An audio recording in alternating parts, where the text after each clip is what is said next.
Welcome to 2025 and life in the upside down for Stranger Things fans. Thursday, we honored one of the finest people ever to stand behind the presidential seal, Jimmy Carter.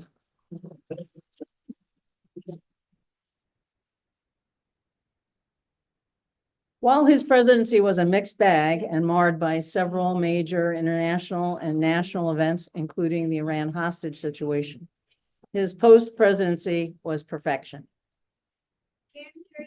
I can't shout any louder. I can't get much closer.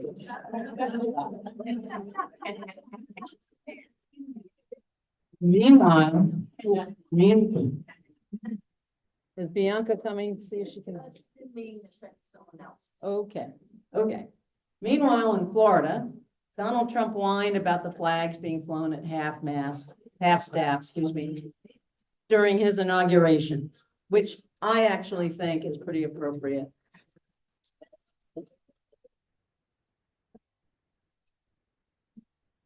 He talked about going to war if Panama and Denmark don't hand over parts of their countries to us, and threatened economic war against, of all places, Canada,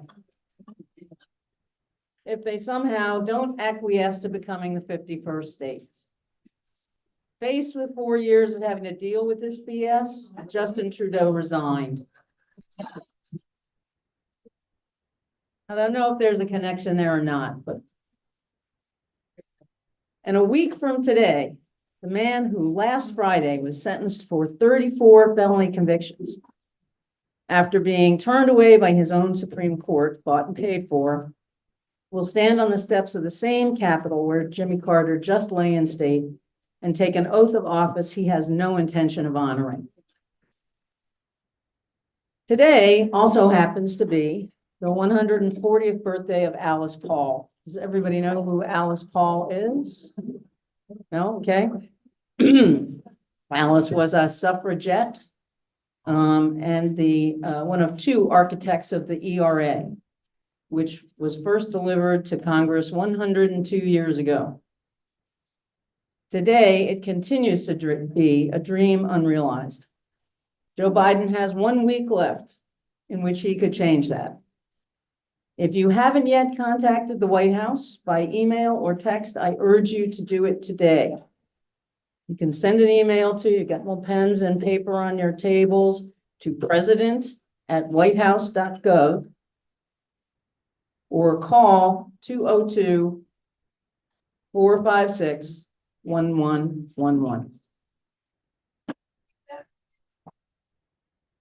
Sorry? Phone number or the email? President@whitehouse.gov. And the phone number is 202-456-1111. Okay, on a lighter note, you guys have seen on your table a table card for our Galentine's Day party, which is going to be February 16th. This is going to be nothing but fun. It's been organized by my friend Shelley Deason and Dorothy Dow and Layla Aziz. So thank you for all of your efforts. Hey. You'll be getting an email with the link, although it's also on that card, to get tickets. Tickets are $55 a piece, and there are sponsorships available, which we would encourage those of you who can to go for a sponsorship. We're going to have a private show at Cafe and Then Some with Norma and Dot, and I'm excited for that. Don't dilly-dally on this. There are only 100 seats in the place, and we aren't going to have any standing room availability. So when the tickets are gone, they're gone. So do that also today. You guys gonna have a busy afternoon when you get home. Calling the president, buying a ticket. I hope you didn't have anything else planned. Okay. So we have some important things to do today, and just to outline. First, we're going to have reports from current board members on their areas of responsibility and what was accomplished in 2024. Second, we're going to recognize the outgoing board members before, oh, that's better. Yes. You got help. Before the Honorable Dorothy Dow swears in the new board members who will serve for the next 2 years.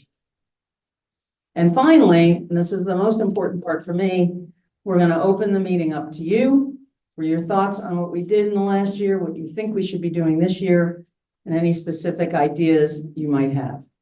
Pretty much anything you want to talk about.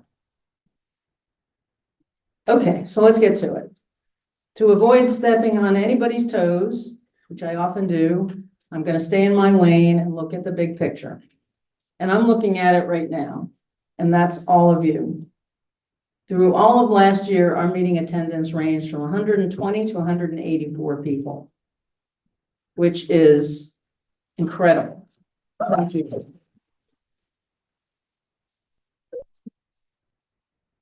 At the November meeting, we had a record number of walk-ins, people who just came without registering, who we weren't really expecting, and a lot of new faces. We also had a record number of members in 2024 and a significant number of new members, and Peggy Schatz is going to talk about that a little bit more. Terry Morton, our incoming treasurer, and Valerie Brooks Madden, our outgoing treasurer, have been trying to get together to complete the financial report for this meeting, but unfortunately, they were not able to get the time together that they needed. So we are going to report the financials in February.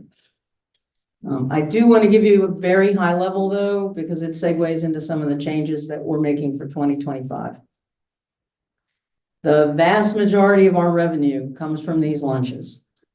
There is a valid disagreement among the outgoing board members, not probably some of the incoming too, as to whether or not the lunches should be supporting themselves or just be folded into the overall operation of the organization. This year, the meetings cost nearly $17,000, with $6,000 of that being the venue. In general, roughly 50% of attendees eat lunch. The growth of our attendance has added significantly to our costs, doubling our room fees from $350, which they were 2 years ago, to $720 as they are now. And they're going to go up next year. Now you can see why. We used to have 70 people. We used to fit in one room. Now we have to have 2 rooms. Good problem.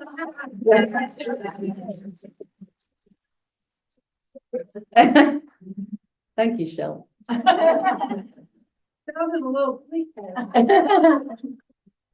For those of you doing the math on the back of a napkin, 37% of our expenses, so 48% was for the meetings, 37% of our expenses that I'm aware of right now went directly to candidates, to the Democratic Party, or to a digital marketing get out the vote campaign we ran in October. And 15% was for the holiday party, which is our annual gift to the membership. So to help improve efficiency, accuracy, and to offset some of the rising meeting costs, we're making a couple of changes. We are going to go to Eventbrite for lunch and registration. We're moving PayPal from the picture. So I know a lot of people seem to have a problem with PayPal. So that will take care of that. It will require that everybody has to pay before they come to the meeting. You will not be able to get your ticket until you have paid. Kind of similar to how life is. Right? You can't go online and order a sweater from Macy's and then say, when it comes, I'll send you a check. We are going to try very hard not to accept payment at the door any longer. This will streamline the operation for our treasurer and event coordinator, saving literally hours of time and phone calls, and will make check-in more efficient and more accurate. It may have been an election-related fluke, but we've had a lot of new members come to meetings, which is terrific, without registering at all, which is not so terrific. At our last meeting, I mentioned 41 people showed up without registering. Effective with the next meeting, we will have a $5 fee for people who walk in without registering, payable via a QR code or that will be at the check-in table. I'm hoping this will serve as a gentle move to get people to register. Maybe the first time you pay $5 and the next time you remember to register. More than half of our attendees decide not to eat lunch and bring their own lunch with them. That's fine.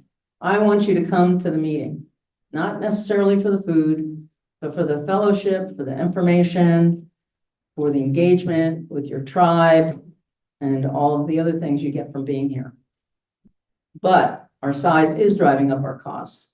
So we are going to gently ask our non-eaters to consider making donations to support the meetings via yet another QR code that will be on your tables beginning with the next meeting. We'll also put these codes into the donkey's tail and things like that. So, don't have to take time during the meeting to be doing it. And this year, we're going to retire the traditional 50-50 raffle in favor of a fundraising effort to support nonprofits in the community that share our values. We're going to pick a nonprofit every month. We're going to ask you guys to submit those that you think would be good ones for us to raise funding for, and ask for donations via, yes, one more QR code. I can tell already this is going to be an issue.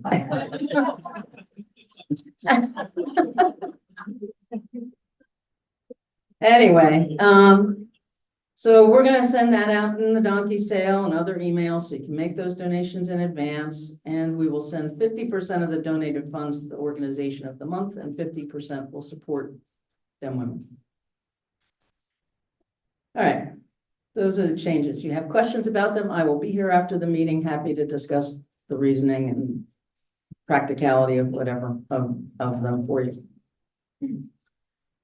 I am so proud of the work that we did this year. We showed up for our candidates. We have Catherine Harvey here, candidate for Congress.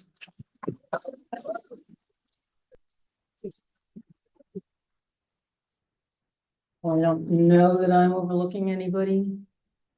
I don't think so. Although I do have a tendency to do that, so shout out. So canvas after canvas, phone bank after phone bank. We wrote thousands of postcards to swing states. We advocated individually and together for women's reproductive rights, gun violence protection, for public education, and for the rights of our LGBTQ neighbors. We were hands-on for Greenville and packed sanitary products for the Period Project. And we joined in the battle against censorship by co-sponsoring a screening of the film Band Together. We connected with community organizations in a much more meaningful way, which Evelyn will talk a little bit about. It's so easy to look at the last year and call it a failure. We still have the worst abortion bill. We still have censorship in our libraries and our schools, and some of the most regressive bills in the country. And we still have the same supermajority and trifecta control of our state legislature. We do, in my opinion, have to make some course corrections. And I'm talking to a lot of people to gather information and ideas on how to proceed with the summit meeting that I mentioned at our last meeting. Now that the holidays are over, we can make more headway, and I hope to have some tangible things to report next month. But this year was not a failure. Change takes hard work and years of effort, and a commitment to a goal with a will to keep going even when we aren't winning. And I think everybody in this room has experienced some of that. Eventually, we are going to win that one damn seat. We're going to get more buttons. So everybody's got one. And we are going to see change in the quality of governance in this state. Because this group, I know you, and groups like us will keep at it. And because we only lose when we quit trying. Okay, now we're going to go to board reports, and I'm still talking because we didn't have a programs chair. since early in 2023. So I'm very thankful to Roxanne Cordonero and Anita LeBold for being my two program committee buddies. And I am very proud of the strong programs we delivered this past year. And I'm going to just refresh your memory a little bit. We had a program on how foreign actors can influence the 2024 election and how to identify mis- and disinformation. Pat Scales discussed the censorship crisis in education and its impact. We had a moving program on the toll of gun violence with survivor Melody McFadden as part of Wear Orange recognition. Tiffany Santagati discussed gentrification's causes, impacts, and potential solutions. Susan Ward, president of PFLAG, outlined the details and dangers of legislation targeting the LGBTQ community and how we can fight back. Jessica Wallace talked about immigration in Greenville, including the fight for DACA rights and legislation on that issue that we could work toward. A panel of young Dems, I think this was one of our best programs, told us what young voters are motivated by. The ACLU discussed Project 2025 and how we may see it materialize at the state level. Jay Parmalee got us fired up and ready to go. And finally, Rhonda Thomas talked to us about the importance of documenting African-American history and families and communities. We had many secondary speakers and lots of candidates, and we consistently strove to add advocacy opportunities in our programs. To me, hopefully to you, I thought that was an extremely successful program.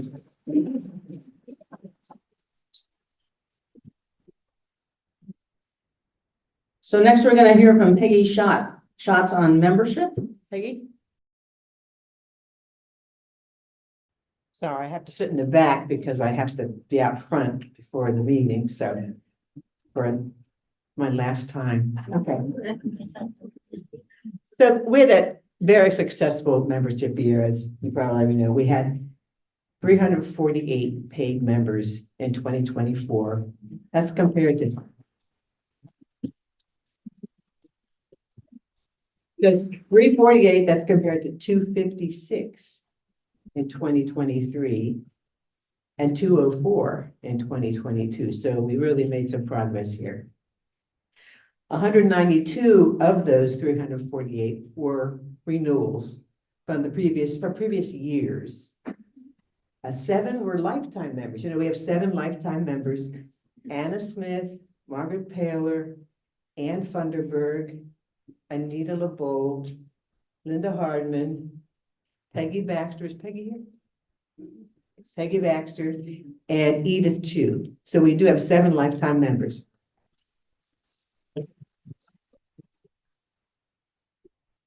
And then 149 were new members. They weren't all brand new. We have a big subscriber list. So some of the people who've been subscribing and getting our emails for several years have decided to join. But so 149 new members. So going forward, that's a good, we have to top that. But we're going to be able to do that. So your dues cover the calendar year, and they're due on February 1st.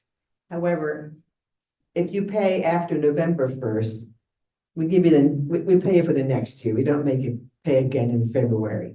So that 348 number was actually the membership for 2024 that ended on November 1st. Now, after the election, the 3 or 4 days after election, we had about 12 new members, people I never heard of. So, and so far we had, this is more in November and December, and people started renewing. So we already have 80 members, 80 paid members as of December 31st for 2025. And there's a bunch of you paid in January and you wanted your badges, but they won't be here until we get to print them, okay? The other thing that was successful was the new dues structure. We introduced that, I think, the very end of 2023, where you can pay a tiered 25, 50, or 100, and we'll take more, you know. But that was very successful. In 2024, we took in $17,976.82 for dues.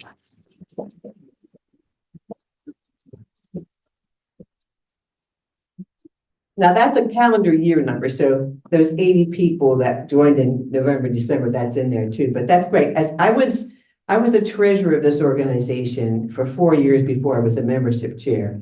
And the most we ever took in a year was a little over 8,000. So this was almost 18,000. So keep it up. And there will be new name badges. You're supposed to reuse your lariat and plastic thing because these are very expensive. But they will be, right now we have them for people who renewed by the 31st. And so if you renewed this month, they should be here at the meeting next month. And my last thing is, we encourage everyone to join a committee or at least help.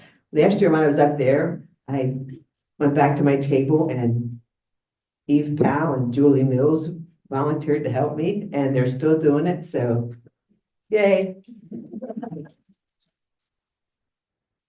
So we have membership committee, program committee. Evelyn always needs help on the outreach committee. What else?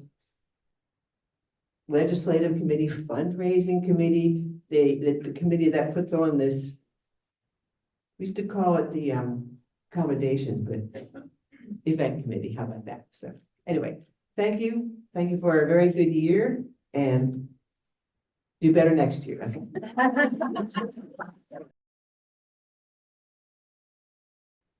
Thank you, Peggy. Sorry, I'm not confused. That's okay. I knew it was my turn. I was paying attention for once. I first want to say Happy New Year and Healthy New Year to everyone. And I want to thank all the members of the Democratic Women for their tireless work for our candidates. We had lots of candidates in this past election, and I'm just so proud of all of them. Catherine's here. And, are there any other candidates today? Any other candidates here? We're really blown away by the campaigns that they held, and we're so happy and proud to have supported you. We did have a lot of candidates handling their own campaigns and their own volunteer recruitment. So we weren't so involved this year as we were in the previous year for Dorothy and Michelle Shane. But we still contributed some volunteers to their workforces. And as Laura already said, we phone banked, canvassed, wrote postcards to get out information about our Greenville County candidates. So I just want to say once again, thank you for that essential effort. On the Advocacy and Community Action Committee, of which I'm the chair, our focus this year is going to be getting better connected and more engaged with Greenville's neighborhood associations and issue-aligned groups. We're working with 6 community neighborhoods this year, and we're also working with the Moms Demand Action and the Hispanic Alliance, just finding out what their issues are and bringing them to this group. And it's important work that we want to continue, that connection. We focused on communities that are dealing with changes resulting from growth in the area. So mostly gentrification. We had the Sterling neighborhood video that just very poignantly expressed the impact of gentrification on that neighborhood. That's going on in a lot of other neighborhoods. So we just want to bring that to the attention of our members and keep tuned into how we can help with that. Right now, we have a committee of 9 members. They attend monthly neighborhood association meetings. I can't say every month, that's kind of demanding, but lots of those meetings. So I want to thank the members that have been working on that. They are Elizabeth Ard, Linda Combs, Terry Morton, Mary McCarthy, Ann Thompson, Stephanie Pavick, and our newest member, Joy Dara. Is Joy here? Joy, are you here? Okay, Joy's not here. I also want to thank Kat Dunleavy and Susan Wilson, who worked with us on the Rides to the Polls work we did with the Community Coalition for Progress and the Greenville County Democratic Party. Collectively, we attended over 35 community meetings in 2024. Through our engagement, we created positive outcomes for Malden residents who use the GreenLink Malden Greenville bus line. We increased viewership of the Sterling Community's video on the effects of gentrification. We collaborated with Moms Demand Action, Wear Orange Walk and Rally, and worked with the GCVP to provide more than 50 rides to Greenville residents. Those are rides to the polls. I think we did other things that I thought I could put together. We'll continue to attend the community meetings and look for volunteers, or I'm sorry, opportunities for Democratic women to work collaboratively with Greenville communities and groups. Our committee's goal for 2025 is to be alert to community needs in light of changes that we anticipate will occur as a result of the Trump administration's policies.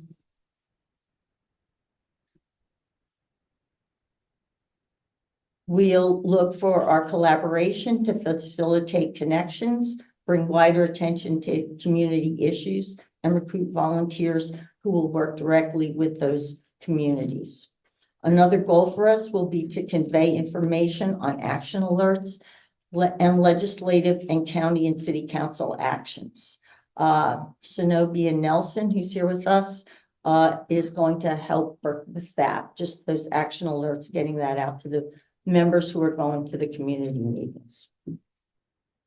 So we expect to have a busy year, and as Peggy already graciously called for, we need some volunteers. So if you go to community meetings and you'd like to be a part of this to bring action alerts to those communities and bring back information that we can share with the group here, that would be much appreciated.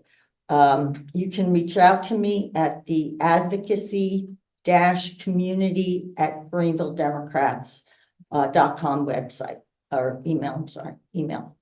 All right. Thank you all. This is just a great group. I love working with folks. There's so much energy and willingness to help out and participate and openness. It's really a great pleasure. And I'm so honored to be able to fill this role. I'm going to pass the mic to Linda, Director, but first I want to thank Laura Haight, for her exceptional and unending commitment to this group. She works really hard.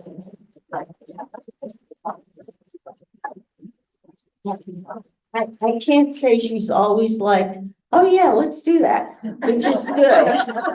Which is good because we probably overextend ourselves. But you guys know her. She's very sharp thinker and got great ideas, and she's not afraid of anything, which is what I love. Okay, so Linda, take it away. Thank you, Evelyn. Hello, everybody. Happy New Year. Well, I don't have anything this earth-shattering to report. However, I'm not in charge of those things. My job is to give parties and hopefully everybody have a good time. So I just want to say that, can you hear me? That it's been an absolute honor to serve on the board under the leadership of Laura Haight, most of the time. Before Laura, the DWGC was comprised of a small, dedicated group of followers. We could usually count on 30 to 40 people at a meeting. Could you imagine that? Think about that. So, you know, it has been a real joy to be a part of this group during this time, to see the incredible growth in interest, and nice to know that there are many more of us than we think, right?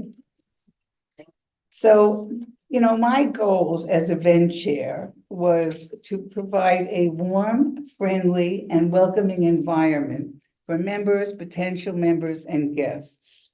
We wanted to create an atmosphere of belonging, being connected and experiencing the great community that the Democratic Women of Greenville County is. So I was assigned this post because I love to give a good party. I love to have a good party. And hopefully, you know, we accomplish that. We had 3 successful fundraisers, 2 garden parties at my home, and a Christmas shopping event. Some of you may remember that. All of my favorite sports, you see. I thank you all for supporting these efforts. We raised almost $9,000, and that was a great help to us. So let us not forget that we also have those nice Christmas parties. That is our gift to you. And we try to have it be very high-spirited, food, booze, dancing, music, laughing, whatever we could conjure up to give you back.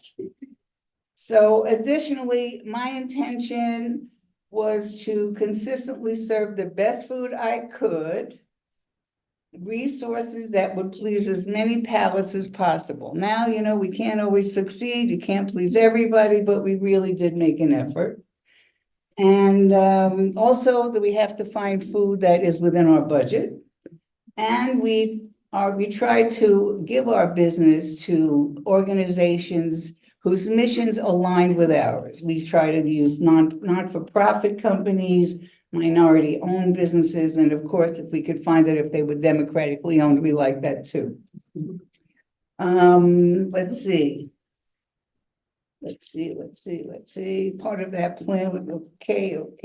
Now, lastly, you know, I feel like Joe Biden. I want to thank you to those who collaborated with me on everything.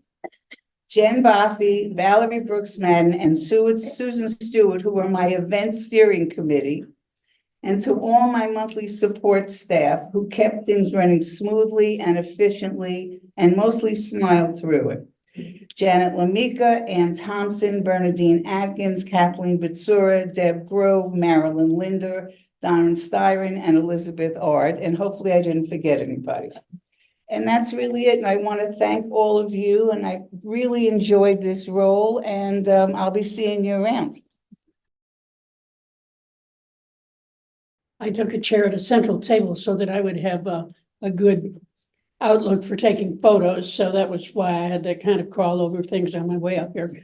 I'm Mary McCarthy, and I'm one of the people here who has not belonged to this for a long time, this organization for a long time. I was a journalist for most of my career. And as a journalist, of course, I was with the news director at Channel 4.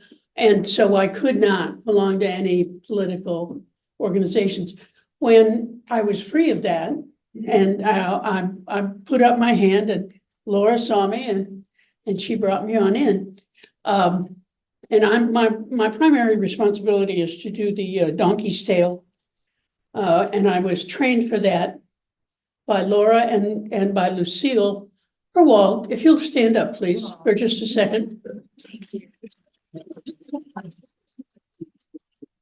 And helped me so very, very much. She's also good for me when I say I don't know that person's name, because she usually does. I do the donkey's tail, but I do some other things as well. I help Laura with other documents that come out to you during the month, and do other things that just kind of come up in front of me. I helped arrange our first sponsorship last month, which was with the cafe and then some. And now I'll be helping, I guess, with something related to this fundraiser, which is going to be wonderful. There's some information about it on your table. Most importantly, I learned about the people and the issues that are important to all of us.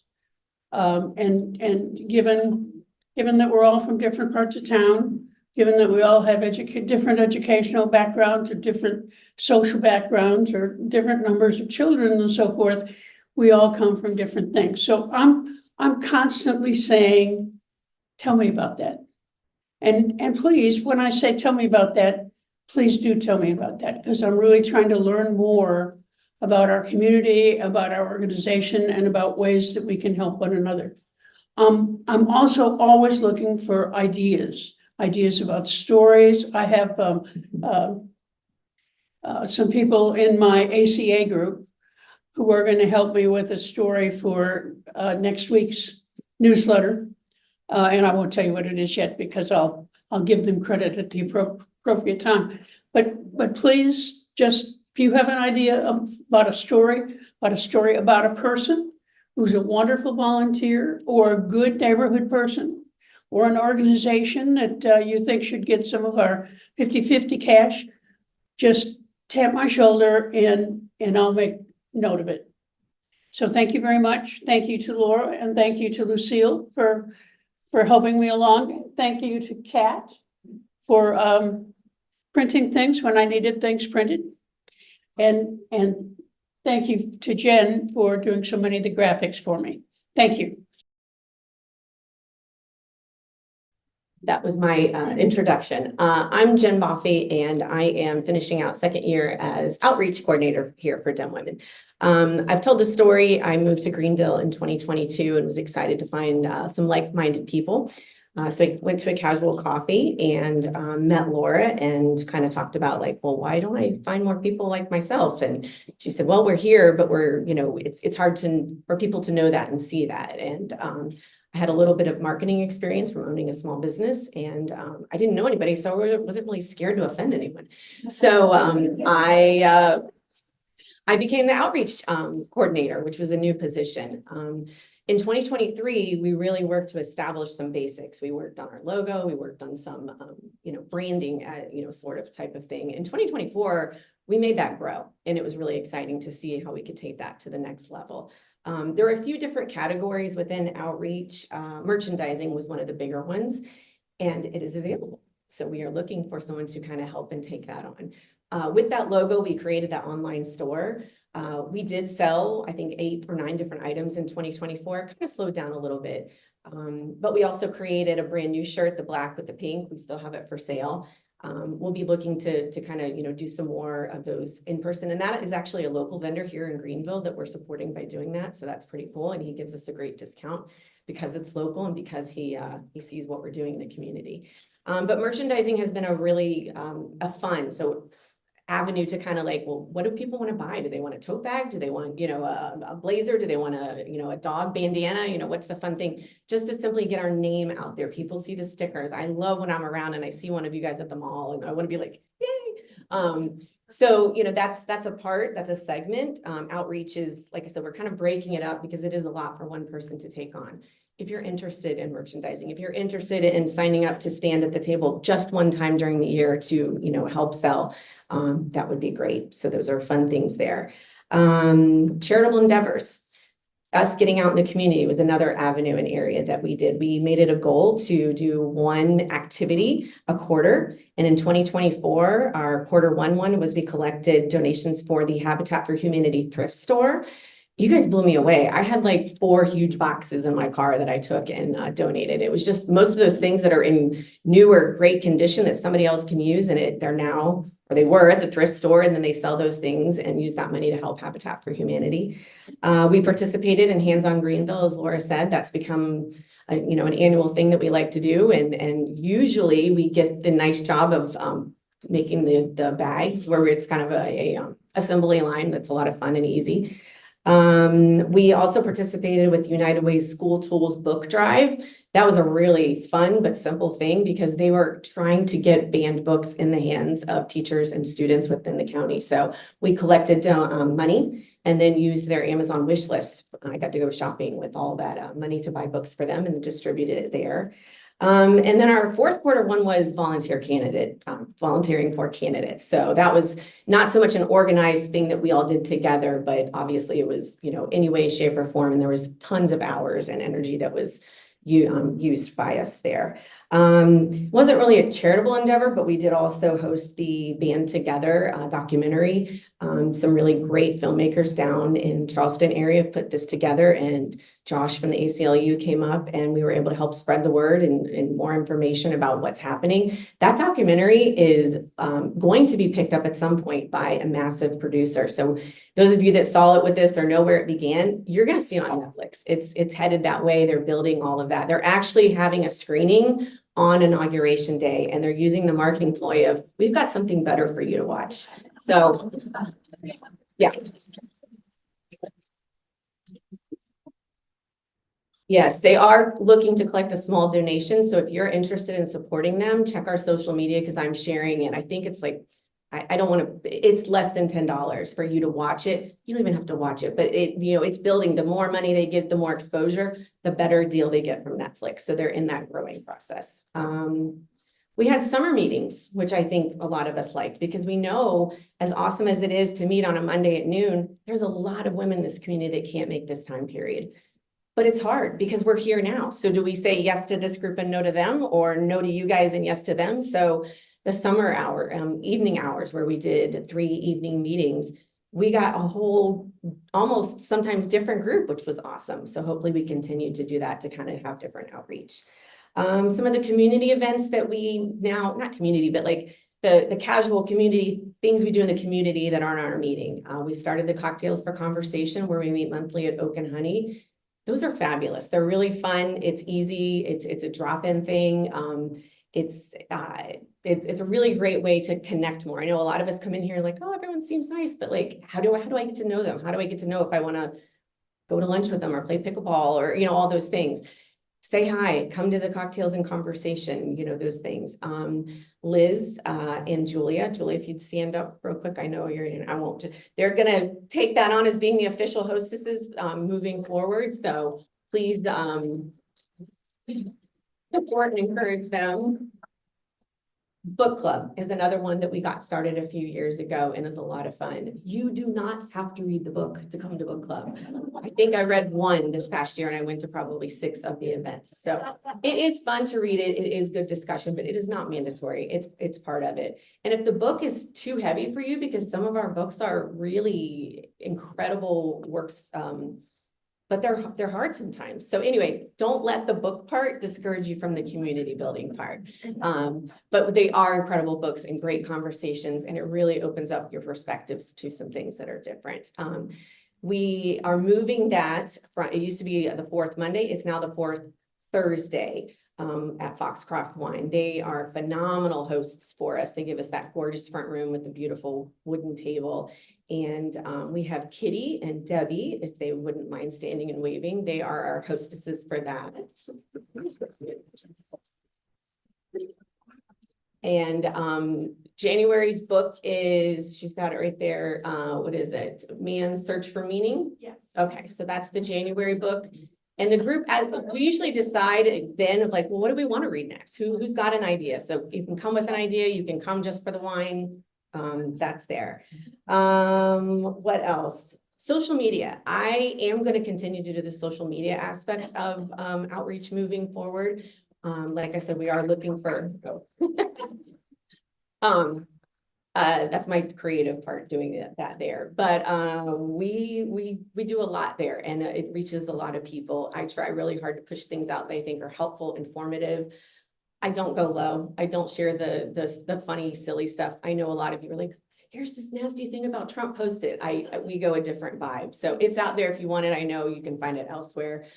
We did a ton of information sharing during Hurricane Helene recovery and just resources and information. We're now known within the Southeast social media world of, I get people's messages of like, how do I blah, blah, blah and things. I'm like, I'm going to Google like you. I don't know. But anyway, so we do have over 1,200 followers there on Instagram. It's a neat spot to see and get information and share what other groups in the community are doing and so forth. So I will continue to do that. The blue wreaths and bracelets. We had 3 of those events as well. So it's been awesome. We are moving it forward. Please join on and help get the word and spread to more members. We're looking to build different demographics within DEM Women, and we'll see where it goes in 2025. I see a hand raised. Yes. Yes, casual coffees are continuing as well. at Old Europe. Absolutely. Awesome. Okay. Well, thank you very much. It's been a joy. Like I said, I'm not leaving. I'm moving over into social media and letting some other people step into these things, and so that I can grow some other things in my life as well. So it is not a goodbye. It is a shifting over and building some better boundaries so that I have my time to do what I need to do, because I like to help and volunteer. And if I don't be careful, I do too much. So thank you for all your support. And next is Linda with legislation. I'm Linda Hardman. I don't know if we've met, but I do see a lot of familiar faces. I kind of feel overwhelmed being in the company of these awesome women that are on the board of Democratic Women. And then to hear them go over the things that they did, again, I feel kind of like, what did I do? Not much, really. But my job as the legislative chair is to find out what laws are being considered by our elected officials, to chart the progress of those laws and try to interpret them, and then pass that on to you. The 125th South Carolina legislative session spanned a 2-year period, which began in January of 2023 and ended in May of 2024. Of course, even after the conclusion of the session, it spilled over into months after that as well. But one of the major pieces of legislation was the constitutional carry law that you may have heard of. It went into effect on March the 14th last year. This law made it legal for most anyone in South Carolina, 18 years or older, to carry a handgun almost anywhere, openly or concealed, without a permit or training. And I know that this makes you feel safe, because it really makes me feel a lot safer. On May 25th, our governor signed the Abortion Fetal Heartbeat Law Act, and that provides that abortions may not be performed in South Carolina after the fetal heartbeat is detected in the person. But anyway, that's usually about 6 weeks when the heartbeat is detected. And there are exceptions that are for medical emergencies, rape, incest, fatal fetal anomalies.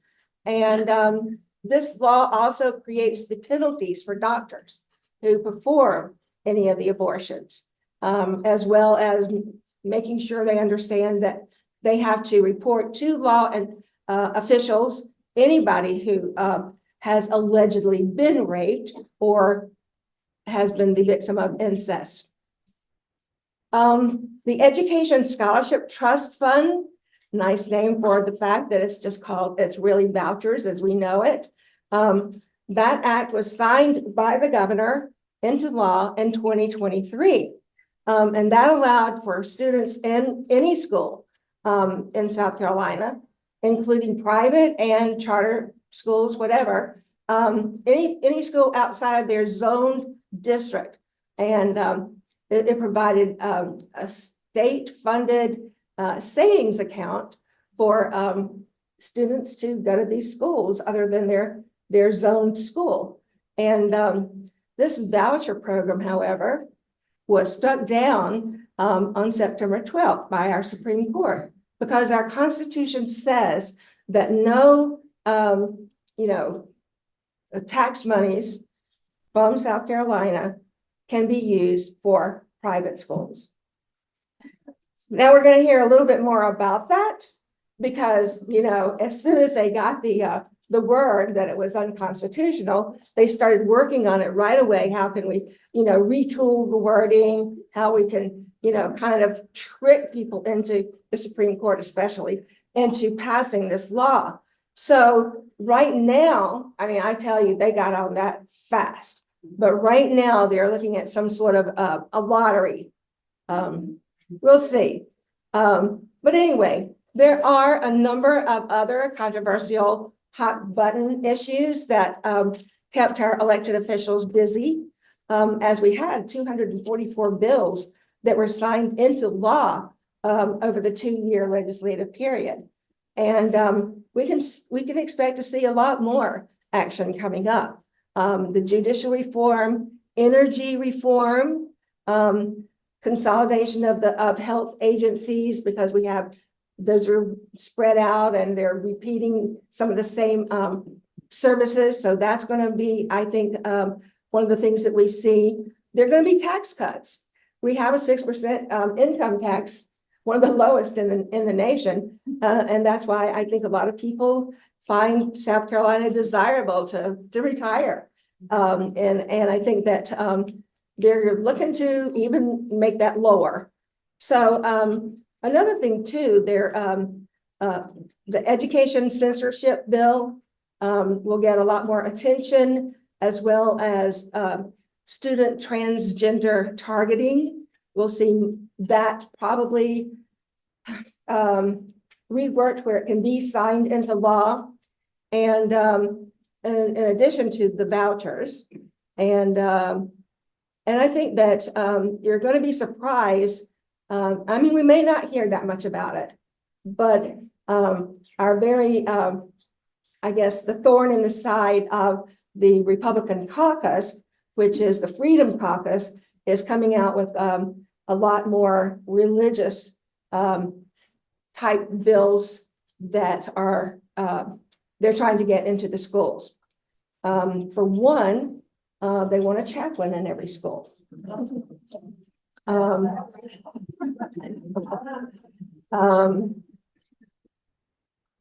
Another, they want and then this is not unusual. Other states have done the same thing.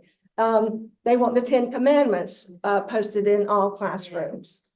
So we'll see what they, what happens with that. I will say that 63 women ran for public office in our last election. And of those, 20 were elected to the state representatives as state representatives. That's just 16% of the total 124. We had 26 women who vied to be state senators. 2 were reelected. A pitiful 4% of the total 46. Women make up 51.4% of the total population.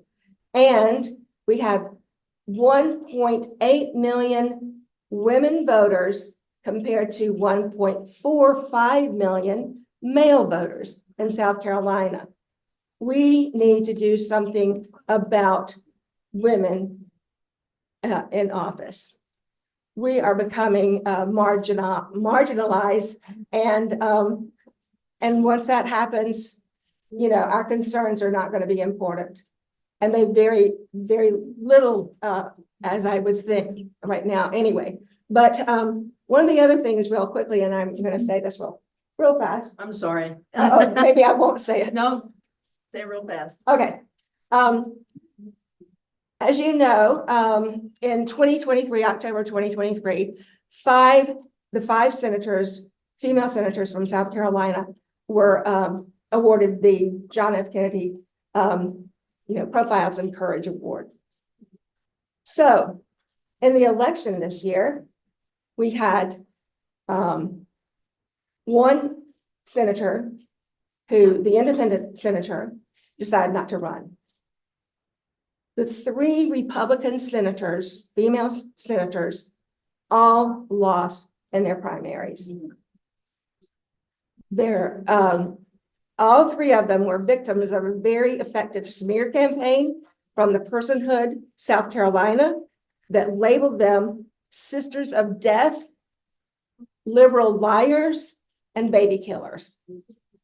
That leaves just Margie Bright Matthews, the Democrat, and one other Democratic female who has been elected since then, Tamika Isaac Devine, someone who was the speaker here a year ago. as our only female senators.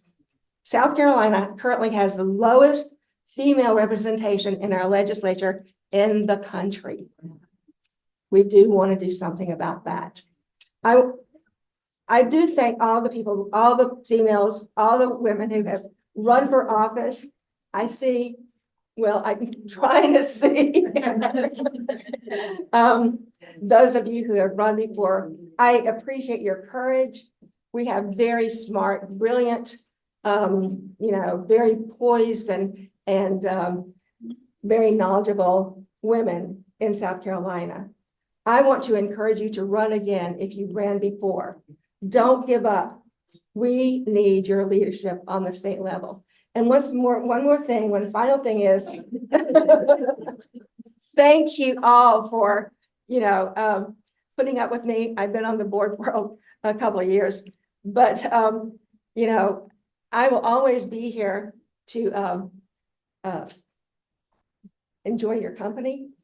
I've been able to really stop looking.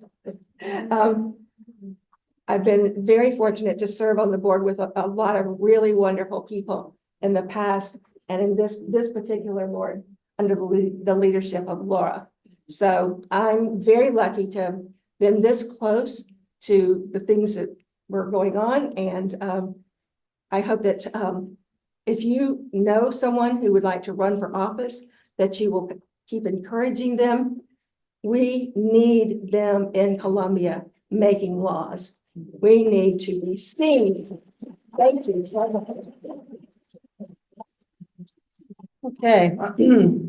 I want to thank all the board members for their reports and particularly for their service. 4 members of the board are rotating off this year, and I just want to thank them individually. Jen Boffey, as she mentioned, is leaving the board. Linda Director is leaving the board, and Peggy Schatz and Lucille Herwald are both leaving Lucille left the board earlier this year, but Peggy Schatz and Lucille Herwald as well. And they are 2 of the longest serving board members, I think, in this century. So I wanted to call them out. And Valerie Brooks Madden is leaving. She is our treasurer, and most of you don't see her because she has 3 jobs and she can rarely be at a meeting. So, but I want to thank them all for their service and their time.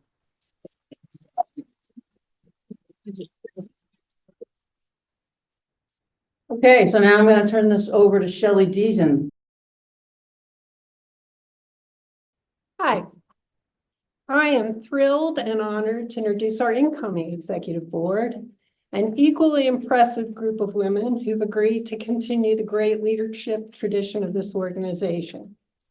An organization that I personally consider to better follow the short person. Sorry. Okay, I'll start again. I'm thrilled and honored to introduce our incoming executive board, an impressive group of women who've agreed to continue the great leadership tradition of this organization. An organization that I personally consider to be the hardest working, most influential, and largest Democratic organization in the entire upstate. So yay us.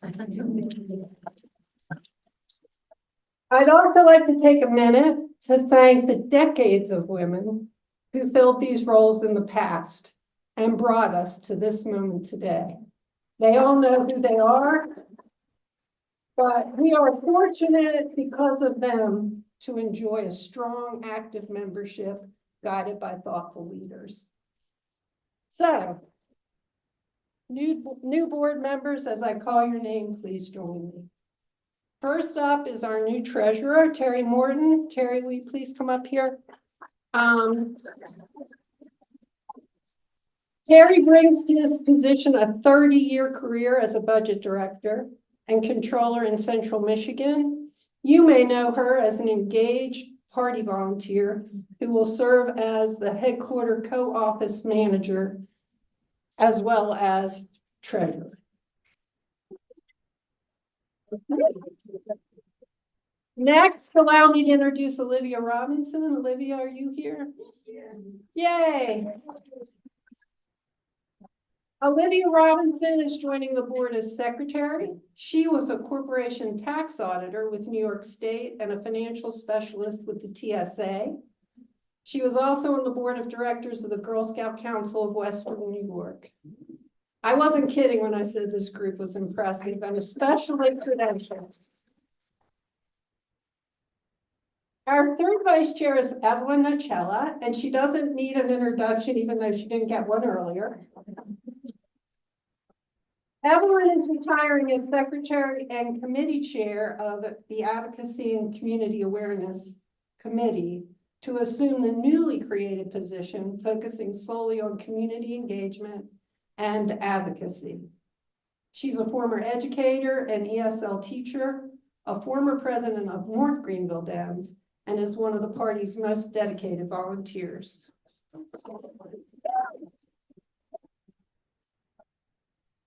Our new second vice chair of membership also needs no introduction. Kat, would you please join us up here? Kat Dunlop-Levy is also a former teacher, and she's another extraordinary volunteer of the party and for Democratic candidates in particular. She is currently the volunteer coordinator and co-office manager at Democratic headquarters. She's the outgoing president of North Greenville Dems. And because of this background, she has smart, ambitious plans to better coordinate our volunteer efforts as Democrats and create more synergy as she assumes this position. Of course, that requires help from all of us. Evelyn and Kat are two of the main reasons I feel comfortable claiming Dem Women is the hardest working Democratic organization in the upstate.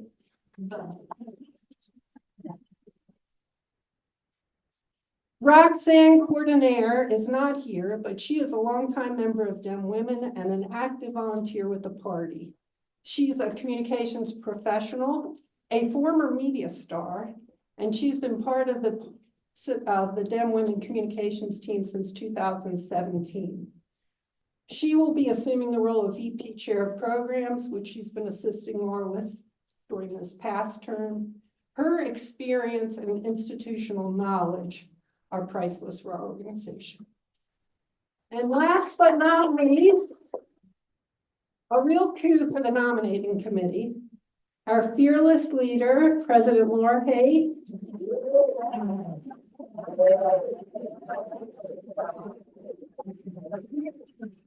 who graciously agreed to a second term, thank goodness. A former journalist, technologist, and small business owner, Laura has set the performance bar high for anyone who works with her by setting an incredible example herself. No one works harder or smarter than Laura. While president of Dem Women, Laura also volunteers with the party on tech and the website, and she is the gender equity chair of the League of Women Voters. This is our board. It could not be better. And now to swear in this powerful board of women, we are joined by my dear friend and another woman who sets the bar high for the rest of us, City Councilwoman Dorothy Dow. Take it over.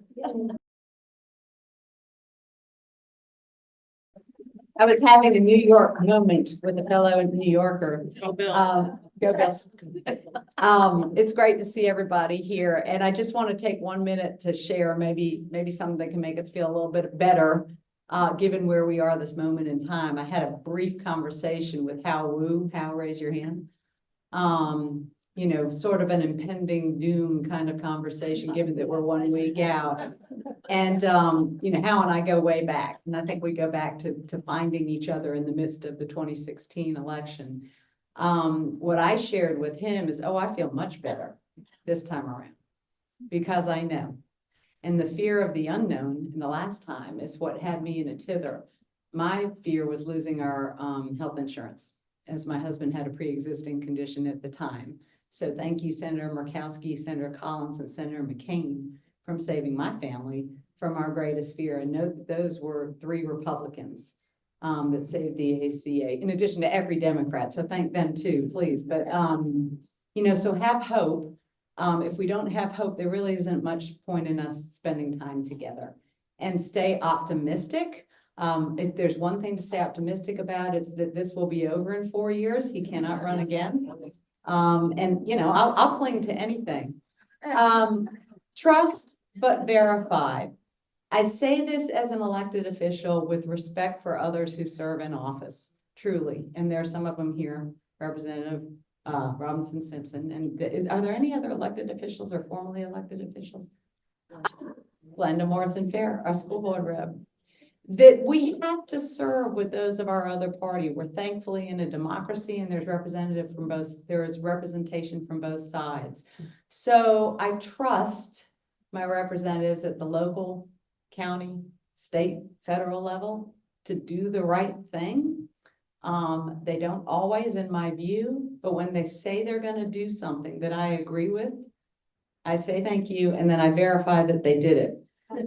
So when a representative assures you they will look into that for you, they will fund that for you, they will advocate that for you, it is your job as the asker to verify. It's the same sentiment we use when we raise teenagers and we give them a little bit of freedom. We say trust but verify when they say they're going to a friend's house. I really do ask all of y'all to be vigilant. Were it not for this organization, I would not be in elected office. I was a ship without a rudder for you sailors out there. You know what that means after the 2016 election. And Dems found me. Truly, I had been asleep at the wheel on politics in South Carolina. And there was a call to action to do something.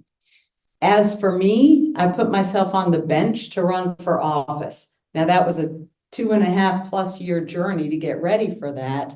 But my view for my own self, and I'm not saying everybody should run for office, was that if not me, then who, right? So what I ask of you is not necessarily say, okay, everybody needs to run for office. I am not at all saying that. I'm saying everything needs to do something. Okay, so become a member and find 5 more people to become a member this year, or at least invite them to a meeting. When someone asks you to do something on behalf of Dem Women, I hope you'll say yes, rather than let me think about it, let me check my calendar, let me get back to you on it. Yes, just say yes. And, you know, in that, we will continue to make a difference. Seriously. I'm so great. I would not be elected were it not for this organization. They have funded all 3 of my campaigns. They have knocked on doors for me. They have written postcards for me. Y'all have made phone bank for me. And I would not have been elected nor re-elected were it not for Dem Women. And I'm sure every other candidate who's had your help feels that way. So thank you. Thank you on behalf of me and every other candidate that you've helped. Your first opportunity to help is right in front of you. So this event has this on your table. The Galentine's event is a fundraiser. Yes. So your yes could be, yes, I will sponsor it. You can sponsor it at a level of $100. You can attend if there are tickets available at $55, but at $100, you've almost doubled your impact. Well, you've more than doubled your impact because the extra would be gratis. I ask if you're willing to sponsor at any level, the 100, 250, or 500, please see Shelley after the meeting. Raise your hand again. The reason is, yes, there's a link on Eventbrite, but these people take a huge cut of it. So if you're going to sponsor at 100, we don't want to give a pretty big chunk of that to Eventbrite. So just think about that while I swear these guys in. This is a mouthful, ladies. You're committing to almost as much as I did when I was sworn into city council.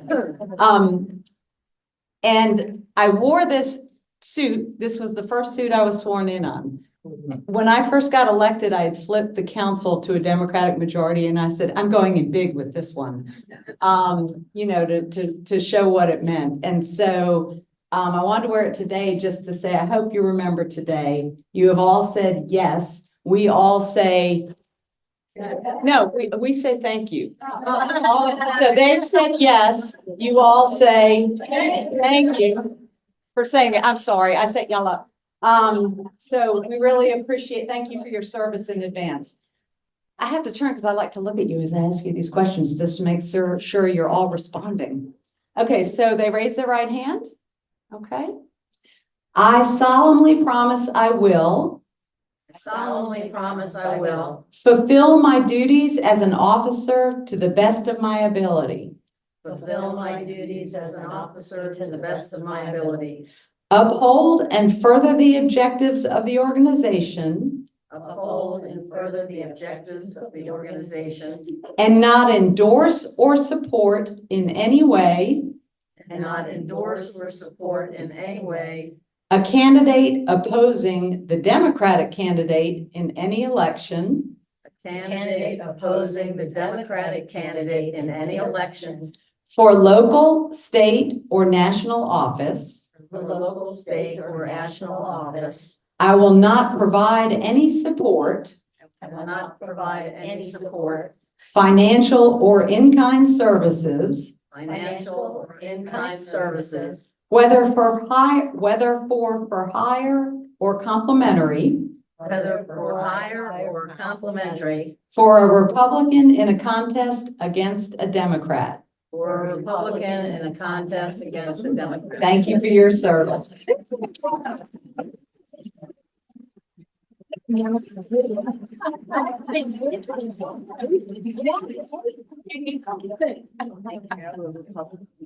All right. I assume Laura will take back the mic as our new and returning vice president. Obviously, everybody knows I have lost control of the time. But we are gonna speed things up a little bit here. I do want to identify the other members of the board and ask them to stand. Stephanie Pavic is gonna chair the events committee.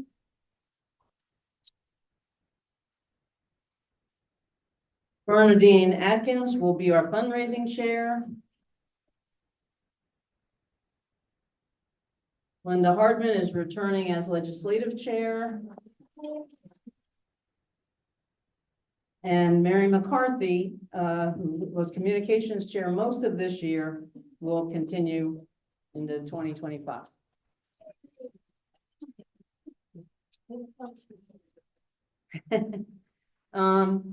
I do have, I don't have to do that. Okay, we are ready for the discussion. I am sorry that it got this late. I really apologize. But as long as you guys still have something to say, we are still here to listen. So if you have something you want to talk about, an idea, something you want to present, if you can come up, we're going to do it from the podium so that the people on the Zoom can actually hear you. If you can come up here, line up, and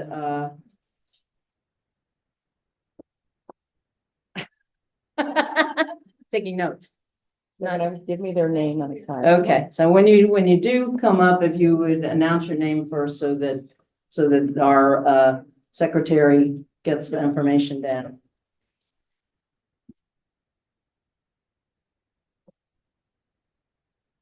You do. Susan, we'll start with you.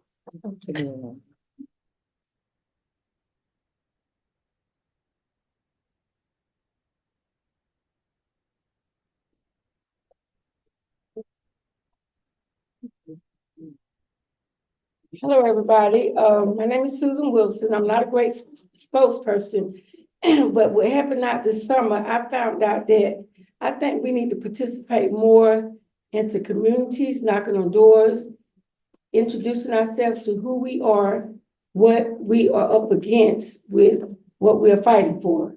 So I think a lot of people is just uneducated because they don't watch the news. So by them not watching the news, they don't have a clue of what we're going against. So, and that's even with the community that's suffering with the fact that they are lesbians, bisexual, sex with the sex or gender, whatever. It's a lot of stuff going on with the healthcare, and people is unaware of it. And I just think that we need to come together and organize a coalition to where we can knock on people's doors, have conversations with them. Hopefully they'll invite us into their homes so they'll get to know what's really going on in the world. So that's all I have to say.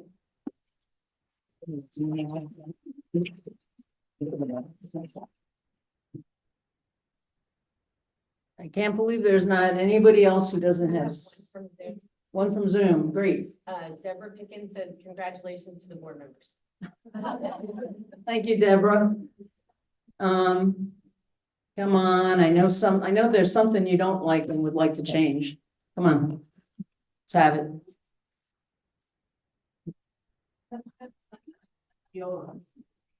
Oh, Leola.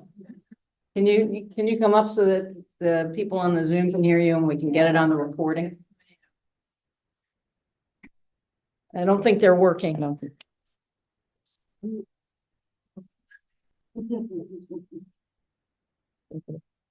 No, that's not working.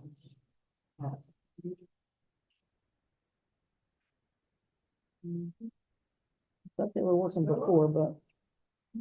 Yeah. Okay,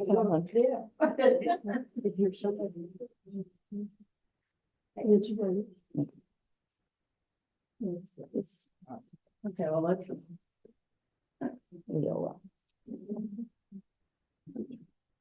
Being retired for nearly 3 years now from the South Carolina House of Representatives, I retired so I wouldn't have to stand behind the podium again. But I cannot pass up this opportunity to encourage those of you who may accept the challenge to run for office in the future to commit yourself that once you get down there, that you do more than go to meetings and second motions. And I'm going to give you a quick example of what I'm talking about. When that constitutional carry bill first hit the floor, I came up with an amendment to it in the hopes that it would pass and bring equity to a bad bill. Because I knew that constitutional carry bill would allow people to have a gun in their pocket anywhere they went. And I knew that there were a lot of inequities in that, especially among African Americans who may have a felony in their record. Some of the people who have felonies in their records are great business owners who got into trouble when they were teenagers and have that felony on their record. Some of them are pastors of churches who are now great leaders of the Christian faith, but they have a felony on their record and they cannot get a gun because of the fact that they have that on their record. And they are liable whenever anybody may come into their store to buy merchandise and they don't have any kind of protection for themselves. So my bill was to allow anyone who had a clean record and great recommendations from the public to be able to join in on that constitutional carry bill and carry a weapon. Because right now, the only ones who can go out and get a weapon without any kind of background check or all of the other provisions we once had in place are people who are not Black for the most part. Amen. And so my bill would have brought some equity to that. So I would just like to encourage those of you who are planning to run and pick up old bills that may have been on the table, on the docket, and pass those bills. Don't just sit down there and don't do anything to help the community. And before I choke up, thank you very much. Thank you, all right. Oops, you right there? I got it. Okay, thank Thank you, you. Leola. So, from Nancy Williams, I think she is suggesting these as programs, so I'm just gonna read it. Something on the ERA, happy to get that done. To have some state senators, some women state senators, speak. I guess there are 2 of them now. Linda, is that correct? That's right. 2 the whole. Okay, well, and something on immigration. I think this is going to be a huge topic this year. because our community is going to be impacted by 47's immigration plans. So I think that that's definitely something that is going to be a big thing. So thank you for those ideas, and they all sound like good programs to me, so we'll work on those. Who else? Okay, nobody else. Oh, okay. Yeah, come on up.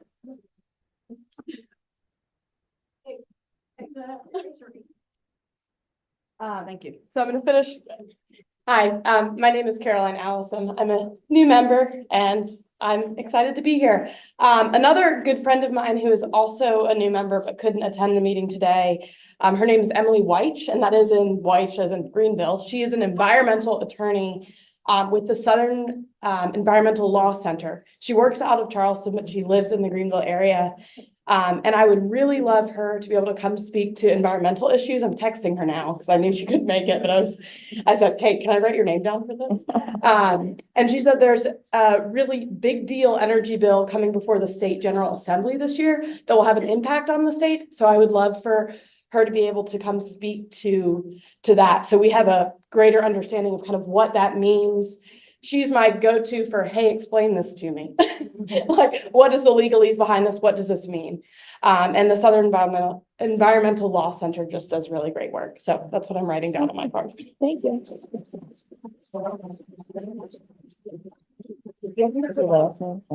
Yes. It's great to hear from brand new members. Love that. Yeah. Thank you so much. Yeah.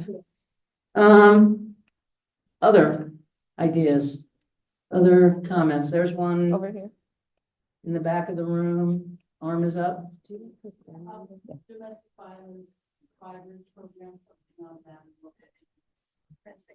Domestic violence survivor program. Okay, that's a great idea also. I know that's something near and dear to the heart of our GCDP chair, who I think has left, Amanda McDougall Scott. Other ideas, other thoughts?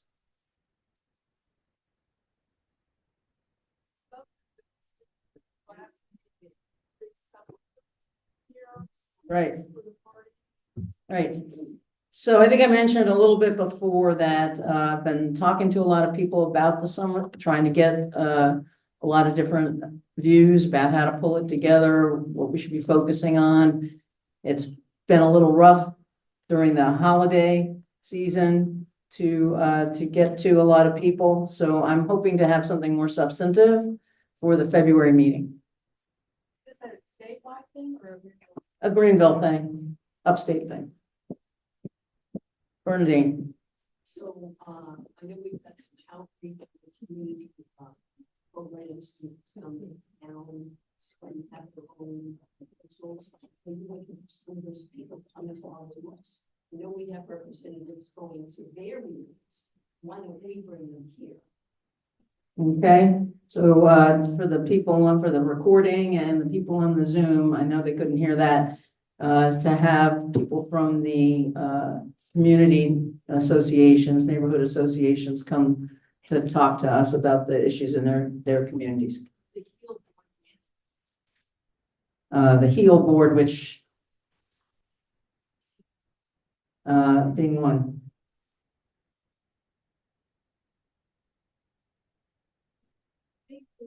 Something like that.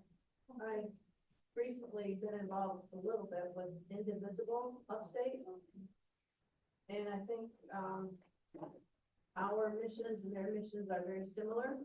And I think if we bond together and become more powerful as a larger group, they're really interested in community, what they can do for the community, as well as what the community can do for them. And they want to get involved with state or local, state, and federal issues as well, and candidates. So Would you say your name? Sorry, my name is Fran. Fran. Kosis, Gotcha. KOCSIS. Thank you, Fran. So I am actually having coffee on Wednesday with Cindy Davis Depending how that goes and where she thinks she is with organizing, she may be a speaker at February's meeting. Brand new. She- We're brand new. Yeah, I know it's new, so I don't know how much she'll have, how much she'll be ready for. But that's a great idea and we're on that. Cindy will be the speaker at the North Greenville County Dems meeting on the first Saturday, February 1st. So you want to get a preview. Yeah. You got the secretary working up here. Jump right in. I've never seen any local marches, people marches in Greenville on Saturday. Yes. But I'm not aware of a local march. there's a march at Falls Park on Saturday the 18th. Yeah, rally. No, rally. Well, what time? When the bridge. Check social media. I don't know the details. Yeah, I can share more. I wanted to make sure it's gonna happen in the. Is it gonna happen? It's gaining traction. I've been watching it, but yes. Do you know the time? I can look it up real quick. 1 to 3? Okay. Caught me unawares on that. I did not know, but I guess there is a rally in Falls Park Saturday from 1 to 3. Peggy? There's an event on Dr. Martin Luther King Jr.'s birthday. Yes. 15th at 7:00 Wednesday evening, January 15th, at Springfield Baptist Church. There will be a service celebrating Dr. King's birthday. So the march, Leola, it would be like in concert with the Women's March that's going on in Washington to protest Donald Trump's inauguration. I plan to spend the day in bed under the covers, but there are several Martin Luther King Day events. There's a breakfast that some of us will be going to on Saturday, the 18th. There's a walk that gathers at City Hall, I believe. I'm not absolutely certain about the time, but I'll try to put that out so that you guys know when that is. Breakfast on I think it's the day before Friday, there's a breakfast at Furman on Friday, yeah. So other ideas, I just have a suggestion as to how to refer to, as you call them, 47. Instead of in any of our communications with each other, instead of calling him president-elect or president, refer to him as a convicted felon. yeah, exactly. March, they did just get their permit. So I don't know how to read, but this used to be the Women's March. And this is what it is now, but they are. We the people, Greenville. Okay, so that would be in March is being organized by, it's a rally rather, not a march, being organized by a group called We the People Greenville. And they have just gotten their permit. The Discord part. And whoops. Lost it.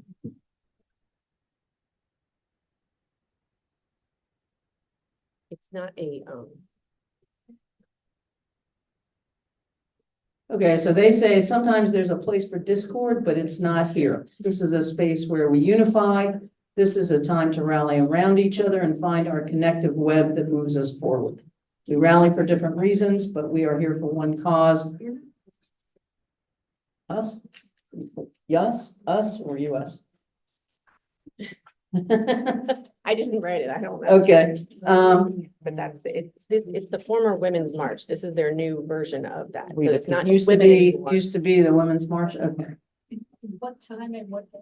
I'll put it out there. They're just finalizing that stuff. What time is we supposed to last? I know we're running.